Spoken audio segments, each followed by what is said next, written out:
और मुझे खुशी है कि सद्य नेताजी का दिल जिन जिन क्षेत्रों में रहा उन सभी क्षेत्रों से मुझे चुनाव लड़ने का भी मौका मिला। मैनपुरी से सांसद रह लिया, बदायूं से 2 बार रह लिया, आजमगढ़ से अभी नहीं हो पाए थे। मुझे यकीन है आजमगढ़ के लोग इस बार वो काम भी पूरा करके दिखा देंगे। मेरे रूप में आदित्य बेहतर काम करेंगे और आदित्य को जहाँ जहाँ सहयोग की जरूरत पड़ेगी, लोगों की जरूरत पड़ेगी, मैं करूँगा। एक दूसरा, क्षेत्र बदलने से कभी रिश्ते नहीं बदलते।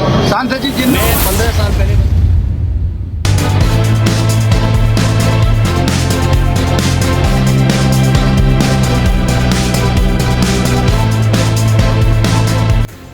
बदायूं लोकसभा सीट से अब शिवपाल सिंह यादव के बेटे आदित्य यादव चुनाव लड़ रहे हैं। समाजवादी पार्टी ने पहले धर्मेंद्र यादव फिर शिवपाल यादव को प्रत्याशी बनाया था। बाद में धर्मेंद्र यादव को आजमगढ़ लोकसभा का प्रत्याशी बना दिया।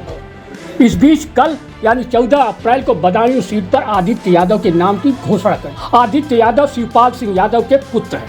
आदित्य यादव ने आज नामांकन पत्र बदायूं सीट से दाखिल किया। बदायूं लोकसभा सीट से समाजवादी पार्टी के प्रत्याशी के रूप में आदित्य यादव ने अपना नामांकन पत्र दाखिल कर दिया। आदित्य यादव के साथ आजमगढ़ के प्रत्याशी पूर्व सांसद धर्मेंद्र यादव और गुन्नौर के सपा विधायक रामखिलारी सिंह यादव प्रस्ताव के तौर पर मौजूद रहे।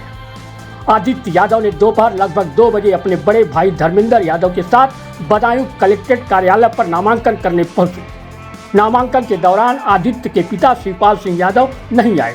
सपा प्रत्याशी आदित्य यादव ने नामांकन से पहले नंगला मंदिर और बिरुआ बाड़ी मंदिर में पूजा भी की, भगवान से आशीर्वाद मांगा। इसके बाद वह छोटे सरकार की दरगाह भी पहुंचे। आदित्य यादव ने मीडिया से बातचीत में कहा कि सबके मन में शांति हो, सद्भावना हो। पिछली बार हार की वजह भी बताई। इस बार पूरी तरह से पार्टी और संगठन चाक चौबंद है। आदित्य यादव ने कहा कि शासन से हम यही अपेक्षा करते हैं, सभी पार्टी के उम्मीदवारों को निष्पक्ष रूप से चुनाव लड़ने का मौका दिया। देखिए, प्रार्थना यही कही कि जो ये आने वाला चुनाव है इसमें भगवान ऊपर हम लोग पे सभी आशीर्वाद दें। और ये जो आज चुनाव में हम लोग यहाँ पर आए हैं, तो चुनाव में हम लोग जा रहे हैं ताकि बदायूं की जनता को जिस विकास से समाजवादी पार्टी ने पूर्व में जोड़ने का काम किया था उसी पे फिर से ले जाने का काम हम लोग करेंगे। ऐसी प्रार्थना हमने ईश्वर से की और ईश्वर से यही कामना की है कि बदायूं की जनता के सबके मन में शांति हो, सद्भावना हो और ईश्वर सभी पे कृपा हो। समाजवादी पार्टी का गढ़ रहा है, पिछली बार चूक हो गई थी, इस बार इस चुनौती को कैसे देखा?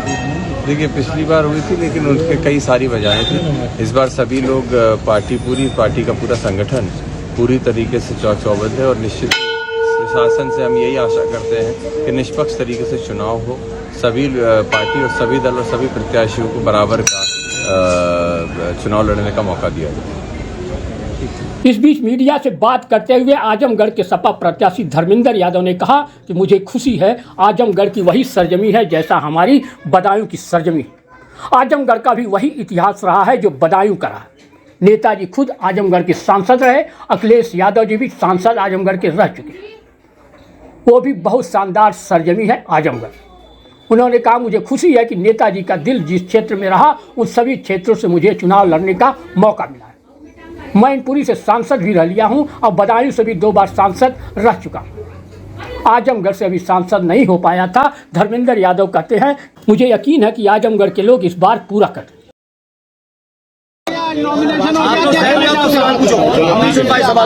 आदित्य यादव का टिकट यहाँ से हुआ, आपका टिकट दूसरी लिस्ट में काट दिया गया था, पहले शिवपाल सिंह यादव का हुआ, उसके बाद क्या कहना चाहते हैं? देखिए, लिस्ट काटना नहीं है, ये हमारा बदायूं की जनता के बीच से आजमगढ़ के लोगों के बीच मुझे भेजा है और मुझे खुशी इस बात की है, आजमगढ़ भी वही सरजमी है जैसी हमारी बदायूं है। आजमगढ़ का भी समाजवादियों का वही इतिहास रहा है जो बदायूं का रहा है और आजमगढ़ भी सदैव नेताजी स्वयं सांसद रहे, आदरणीय अखिलेश यादव जी रहे वहाँ से, वो भी बहुत शानदार सरजमी है।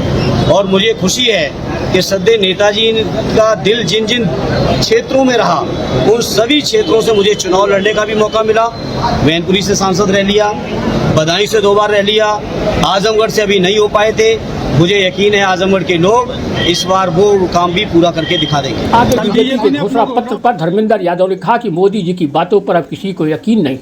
घोषणा पत्र झूठ का पुलिंदा है। स्वामी प्रसाद मौर्य की बेटी सांसद संघमित्रा मौर्य किसके साथ रहेंगी, इस सवाल पर धर्मेंद्र यादव ने कहा कि यह तो चाचा शिवपाल यादव ही बता सकते हैं। बीजेपी ने अपना घोषणा पत्र जारी करा, क्या कहना चाहेंगे? बीजेपी घोषणा पत्रों के बारे में इतना ही कहेंगे, पहले पुराने घोषणा पत्र आप लोग खंगाल लो। पत्रकार मित्रों, थोड़े पुराने भी सवाल हैं, उनका पहले जनता जवाब चाहती है। अब मोदी जी चाहे जितना बढ़िया भाषण दें, चाहे जितना गारंटी की बातें करें, अब कोई उनकी बात को मानने को तैयार नहीं है, क्योंकि नौजवान बेरोजगारी के कगार पे खड़ा है। देश के अंदर सबसे ज़्यादा बेरोजगारी की दर अगर है तो आज है।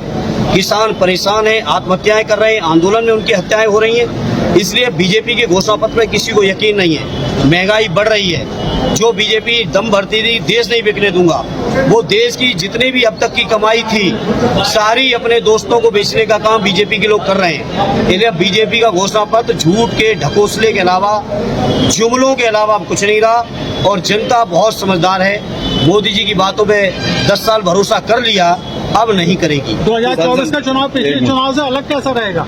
अब बीजेपी की पोलें खुल गई सब, और इस बार हमारा इंडिया गठबंधन भी बहुत मजबूत है पूरे देश में, कश्मीर से लेकर कन्याकुमारी। सांसद जी, स्वामी प्रसाद मौर्य आपकी पार्टी में रहे, समाजवादी पार्टी में, उनकी बेटी को भारतीय जनता पार्टी ने बधाइयों से दोबारा टिकट नहीं दिया। चाचा जी कह रहे हैं कि संघमित्रा मौर्य जो है वो हमारे साथ रहेंगी। आपका क्या कहना है कि अंदर खाने कोई बात हो चुकी है क्या? चाचा कह रहे हैं तो किसी जिम्मेदारी के साथ ही कह रहे होंगे, और वैसे भी अब स्वामी जी के पास इंडिया गठबंधन के साथ देने के अलावा दूसरा रास्ता नहीं है। मुझे उम्मीद है कि उसको साथ देना चाहिए। नहीं, संघमित्रा जी तो कह रही हैं कि मेरा बड़ा भाई मैदान में आया है तो मैं उसके साथ दिखाई दूंगी। तो मुझे क्या दिक्कत है, दे साथ। कोई उनकी वजह से थोड़ी हम लोग कभी यहाँ पे रहे। नहीं, लेकिन शिवपाल जी तो कह रहे हैं कि वो हमारा साथ चाचा देंगे। का कुछ बात हुई होगी, अब हम हर बात को क्यों से जवाब दे दें? आप दोनों कॉन्ट्राडिक्टरी सवाल कर रहे हो। सांसद जी, बदायूं की जनता से बहुत जनभावनाएं जोड़कर गए आप, बदायूं की जनता आपको दोबारा याद कर रही है, आपका क्या कहना है इस बारे में? मेरे रूप में आदित्य बेहतर काम करेंगे, और आदित्य को जहाँ जहाँ सहयोग की जरूरत पड़ेगी, लोगों की जरूरत पड़ेगी, मैं करूंगा। एक दूसरा, क्षेत्र बदलने से कभी रिश्ते नहीं बदलते। सांसद जी, मैं 15 साल पहले बदायूं आया था, मैनपुरी के लोगों से मेरे आज भी रिश्ते नहीं टूटे। मैं आज आजमगढ़ गया हूं, मैं वादा करता हूं बदायूं के मीडिया के साथियों के बीच, मेरे बदायूं के लोगों के साथ कभी रिश्ते टूटने वाले नहीं है। मैंने